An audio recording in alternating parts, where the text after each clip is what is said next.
Hi Year 6, I hope you had a really good weekend.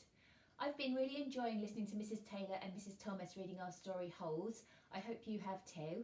I'm going to be taking over for this week and I'm starting on chapter 13, so here we go.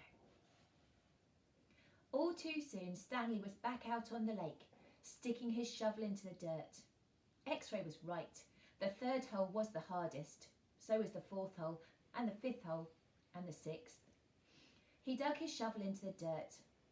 After a while he'd lost track of the day of the week and how many holes he'd dug. It all seemed like one big hole, and it would take a year and a half to dig it. He guessed he'd lost at least £5. He figured that in a year and a half he'd be either in great physical condition or else dead. He dug his shovel into the dirt. It couldn't always be this hot, he thought. Surely it got cooler in December. Maybe then they froze.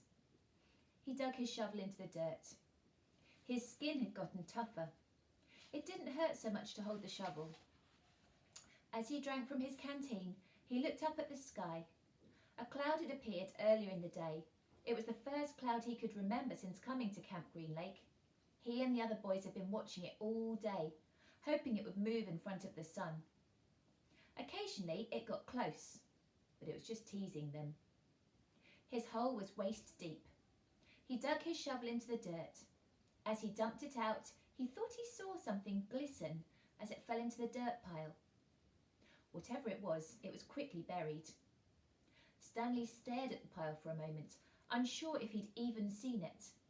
Even if it was something, what good would it do him? He'd promised to give anything he found to X-Ray. It didn't seem worth the effort to climb out of his hole to check it out. He glanced up at the cloud, which was close enough to the sun that he had to squint to look at it. He dug his shovel back into the earth, scooped out some dirt, and lifted it over his dirt pile. But instead of dumping it there, he tossed it off to the side. His curiosity had gotten the better of him. He climbed out of his hole and sifted his fingers through the pile. He felt something hard and metallic. He pulled it out. It was a gold tube, about as long and as wide as the second finger on his right hand. The tube was open at one end and closed at the other. He used a few drops of his precious water to clean it. There seemed to be some kind of design on the flat, closed end. He poured a few more drops of water on it and rubbed it on the inside of his pants pocket. He looked again at the design engraved into the flat bottom of the tube. He could see an outline of a heart with the letters KB etched inside it. He tried to figure out some way that he wouldn't have to give it to X-Ray. He could just keep it, but that wouldn't do him any good. He wanted a day off. He looked at the large piles of dirt near where X-Ray was digging. X-Ray was probably almost finished for the day.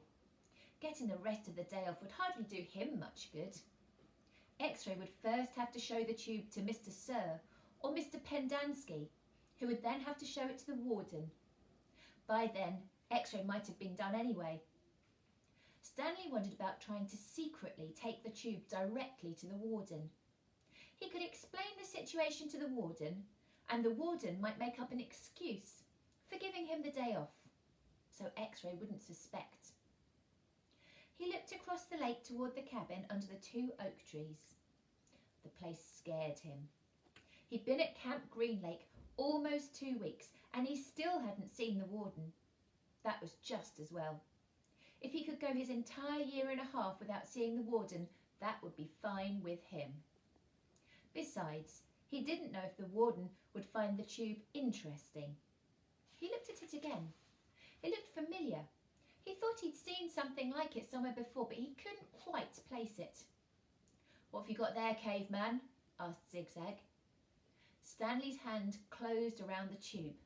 "Nothing, It was useless. "I think I might have found something." "Another fossil?" No, I'm not sure what it is." "Let me see," said Zigzag. Instead of showing it to Zigzag, Stanley brought it to X-Ray and Zigzag followed. X-Ray looked at the tube, then rubbed his dirty glasses on his dirty shirt and looked at the tube again. One by one, the other boys dropped their shovels and came to look. "It looks like an old shotgun shell," said Squid. "Yeah, that's probably what it is," said Stanley. He decided not to mention the engraved design. Maybe nobody would notice it. He doubted that X-Ray could see it. "No, it's too long and thin to be a shotgun shell," said Magnet. "It's probably just a piece of junk," said Stanley. "Well, I'll show it to Mom," said X-Ray. "See what he thinks. Who knows, maybe I'll get the day off." "Your hole's almost finished," said Stanley. "Yeah, so?" Stanley raised and lowered his shoulder. "So, why don't you wait until tomorrow to show it to Mum?" he suggested. "You can pretend you found it first thing in the morning. Then you get the whole day off, not just an hour or so this afternoon." X-Ray smiled. "Good thinking, Caveman." He dropped the tube into his large pocket on the right leg of his dirty orange pants. Stanley returned to his hole. When the water truck came, Stanley started to take his place at the end of the line, but X-Ray told him to get behind Magnet, in front of Zero. Stanley had moved up one place in the line.